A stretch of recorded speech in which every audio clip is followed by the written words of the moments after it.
Perhaps you had a look at my optimized settings video of Stellar Blades 2 weeks ago. If not, check out that video after this one. Now in this video I want to go over almost all graphical settings and see how I came up with my conclusion of those optimized settings. But also you can have a look at those settings and choose for yourself what to do. Maybe you want to try and run this game at 120 FPS, or maybe you want to have a little bit sharper or better looking 60 FPS experience.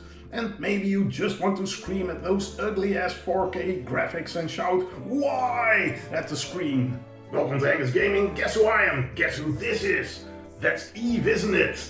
Well, let's have a look at Stellar Blades settings so you can make your own choice about how to set up the game and make it look stellar. Now before we start I must say, out of the box Stellar Blade looks and runs great, so you could easily choose a preset and work with that. Let's just have a look at all the settings and see why you can certainly want settings at a specific level and thus why my optimized settings are the way they are. As a baseline for my recordings I took the high preset in 4K and DLSS performance mode. Choosing the very high preset got me to my VRAM limit a few times. I encountered huge slowdowns on certain areas where in other moments at those same areas my frame rates were fine. Now the game wasn't necessarily asking too much VRAM, but combined with other things running on my system it became too much for massive HEnK, that's my PC's name, to handle. The game is a little bit more demanding and I record everything on the same system. I use OBS to record and I don't have a fancy extra PC with a recording card or anything. And OBS takes up a gig or two of VRAM as well, I think. Well, with that household message out of the way, let's kick it off. 15 settings we'll have a look at. Starting off with number 15, Environmental Object Detail. So walking around a bit, at the low setting you see a whole block of textures being loaded as you move forward. So you don't want to have this setting on low. If you are low on VRAM, and I think Stellar Blade is a bit more demanding VRAM wise, you might want to set this setting to medium, but I left it at high as I want to minimize the risk of getting pop-in. And especially later on in the game, you'll have further visibility and will have more pop-in with this setting lowered. Number 14, Character Object Detail. To be honest, didn't see a difference in this one. I would expect this setting to have the same behavior as the Environmental Object Detail, but on characters. But no difference to see. Also not an FPS, so leaving this one set at high. Number 13, Environment Textures. Now here we go, let's stutter fast commands. So immediately showing the VRAM limitations I encountered a few times. We're looking at the 4K textures here and look at that frame rate. 45 FPS versus 103. Settings are the same though, same location, but on the VRAM limited side my GPU is at 100% load and VRAM usage for Stellar Blade isn't even too high, but I guess my OS is using up too much. So my video card is busy swapping data in and out of VRAM. Well, what I mainly wanted to show you is this is what a VRAM limit issue looks like. In case you ever thought, why is my game suddenly running way slow? It was running fine a moment ago. You're hitting your VRAM limit. But enough on that. Let's look at the textures next to each other. Now, I think low and medium are too blurry. High is looking fine, but I chose to go with the very high setting for the optimized settings, even though you hand in a bit of performance. Now, doing that you'll lose about 3% in performance, in this scene going from around 108 FPS to 105, but your game will look just that little bit sharper, which I think is worth it. So let's zoom in. Here you have high, very high and 4K textures, and there you can clearly see that very high looks quite a bit sharper than high. And you see that those 4K textures are clearly looking a lot sharper as well. Wait. No! What? We still don't see a difference being zoomed in. That whole Legion board, or shield, or what is it exactly? And what is Legion 15? Do you ever learn that in the game or was I too busy looking at Eve? Which could have been the issue, I must admit. Anyways, that Legion board, it looks the same on 4K as it does on the very high setting, doesn't it? But did you notice Eve's breast? I mean the rock next to Eve's breast. That rock looks sharper. Now let's have a look in photo mode and look at the ground, at a dirt patch with some garbage. Now on very high, the garbage looks like garbage, but on 4K, that garbage still looks like garbage, but like a higher resolution garbage. Don't use these 4K textures. It feels like weird AI generated textures are made sharper. They still look like AI generated textures and look bad. And the 4K textures on my system ran bad as well. Frame rate was okay, but it just didn't feel smooth. You're better off saving your VRAM and FPS for setting other settings higher, like shadow quality or perhaps your upscaling type. So enough about the environment textures, but let's go to other textures. With number 12, character textures. Now let's face it, Stellar Blade is one big dress-up game, and a great one. I know I'm an old creepy man for liking to unlock outfits for digital girls, but I liked it in Tomb Raider when I was a teenager, I liked it in Dead or Alive when I was a older teenager, and I still like it today in a game like this. Set the character texture to very high for that reason, I would say. Frame rate wise, I think it'll cost you about 1%. VRAM wise, I'm not entirely sure, but perhaps a gig or something. But I think Eve on that very high setting looks absolutely stellar or stunning, but really great. And because the costumes play quite a big part in this game, I think these should look the best. And therefore I'd say set the character textures to very high. If you are in need of VRAM though, high still looks very good, and I think even medium does a decent job, but you do lose finer details. Well, let's move on. But first, if you like my character textures, click that like button, and then let's see what that number 11 is all about. I think it's Clutter Density. Number 11, Clutter Density. Yes, I was right. One of the few settings I advise to lower. I think setting clutter density to medium still fills the world with plenty of plants, debris and stuff like that.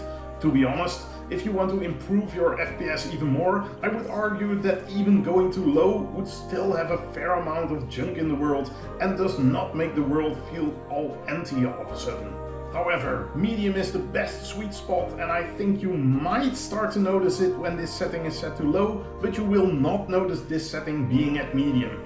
Lowering this setting from high gives you an improvement of about 3%, so there we earned back the 3% we handed in from setting the environment textures to high. Number 10, visible distance. So these are two settings at once. Environmental object visible distance and character visible distance. By default these are set to 100, and I would leave them there as these settings cause pop-in, and pop-in is a real Natiba in the world. Now I only tested this at 0 and 100 because otherwise it would become a bit much to test. But if you are in need of more FPS, by lowering these you can increase your FPS by a few percent. I think about 2, but probably dependent on how many enemies and objects there are.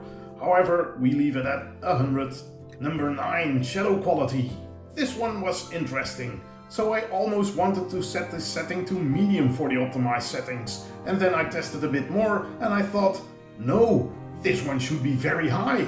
Okay, so let's first rule out very low and low. These just look way too blurry and shadows are not really defined anymore. Now, medium and high, they look about the same in this scene, I think.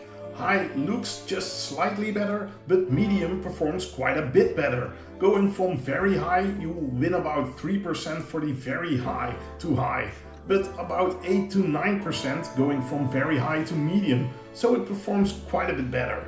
And close by, you don't even really notice the difference between the three settings. These shadows all look great. And pop-in, you have that as very high just as well, although slightly less, but it's not gone or anything. So I thought, let's go with medium. It was the construction side, however, that convinced me to ignore that and go for very high. Now it might also be that this game is running rather good to begin with, so the need to lower settings feels less like a requirement. Now here I thought medium looks really awful, and there are quite a bit of fences you encounter in this game, so you don't want to have the shadows looking like they do on medium. And high they still have quite a bit of pop-in. With very high it's just looking the best. And since we set the environment textures to very high to get a bit of a higher sharpness in the game, let's keep that the goal here and set the shadow quality to very high as well. Number 8, lighting quality. And we're done with this one quickly. Leave it at high. You don't want to leave this setting at low because you'll lose all the reflected light on walls, so that makes lighting looks really bland. And honestly, I didn't really saw a difference between medium and high, but then again, I didn't saw a difference in FPS in all these 3 settings, so let's just leave it at high. Number 7, Volumetric Fog. Volumetric Fog is used quite a bit in Stellar Blade, I think. All smoke effects use this, and here and there Stellar Blade has some nice volumetric lighting. Now I'd say lower this one to medium. You can notice the quality being lower, but it's not looking all that bad, and a lot of the times when there is volumetric lighting I still think it looks pretty good. You can imagine the noise in the lighting is just some dust floating around. Lowering this setting to medium gives you an increase of about 3% in FPS. Now I noticed we often get an increase or decrease of 3% when we change settings in this game. What's up with that? Is that a lucky number of Eve? Even lead speak is 3v3? Anyways. Number 6. Particle quality.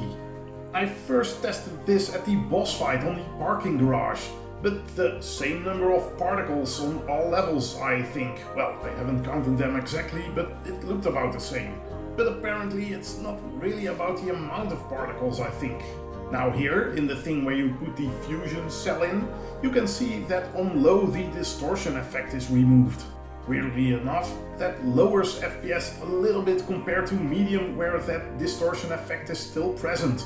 Particle-wise or effect-wise, other than that I can't really see a difference, but medium runs slightly better than high, about 2%, so let's set particle quality to medium.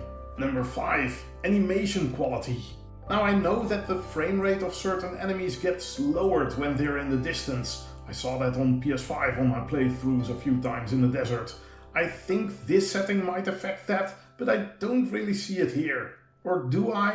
Not sure, but FPS wise it is the same, so I'm leaving it too high, not being entirely sure what the animation quality does. Number 4. Ambient Occlusion. Ambient Occlusion is always a weird one in games. Sometimes you don't notice it, sometimes it makes items look floaty. In Stellar Blade, it makes the world look cel-shaded or something.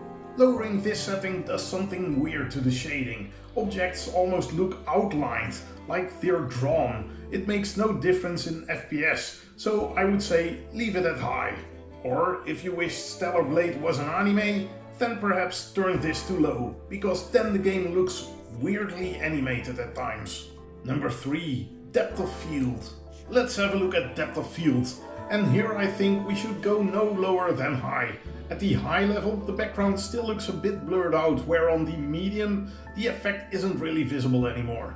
And that reflects in FPS as well. Going to medium or lower does give you a slight win in FPS over high, but you want this effect to be present in the game, so set this setting to high. Number 2. Film grain. By default film grain is off, leave it off. But often I just have all effects like these, like chromatic aberration, motion blur and film grain enabled, and usually they are enabled by default. Now I played Stellar Blade on PlayStation, and weirdly enough on PlayStation film grain is enabled by default, but on PC it isn't. Looking at FPS, turning film grain on costs you about 2 to 3% in FPS, and I don't see a visual difference, so leave it off. Number 1. Screen space reflection quality. So let's compare these settings. Turn screen space reflections off and... Wait, what? Why do I still have screen space reflections? Yes, they are off when they're not in screen, but that's the definition of screen space reflections, right? Oh wait, I just needed to look at the other screen space reflections. So I guess this setting doesn't apply to large bodies of water, but just to puddles and other reflecting stuff like graffiti. Almost said gravity here, but gravity and graffiti are two different things, I know that. So turning off screen space reflections runs a tiny bit better than everything else, about 1 to 2%. And yes, everything else runs the same, so just leave this setting set to the high level and just accept that your high level will still have mediocre character reflections. And that is it settings wise. Now I have one bonus setting if you already turned everything to low but still need just that tiny bit in FPS extra. Bonus Ponytail. Stellar Blade has an awesome option to adjust the ponytail. You can leave it long, trim it to short, or turn it off completely. Long or short doesn't matter, but turning off the ponytail will increase your FPS by 1%. So yeah, why have they never included this option in Tomb Raider? And that was it for Stellar Blade. Thank you for watching. Please subscribe to the channel, of course, and go watch my optimized settings video if you haven't yet. If you've got an Nvidia card, I've got some great performance tips for you there. Also, if you don't have Stellar Blade, I've got an affiliate link in the description so you can buy the game and support me while doing so. Otherwise, I hope to see you again in 2 weeks with another video.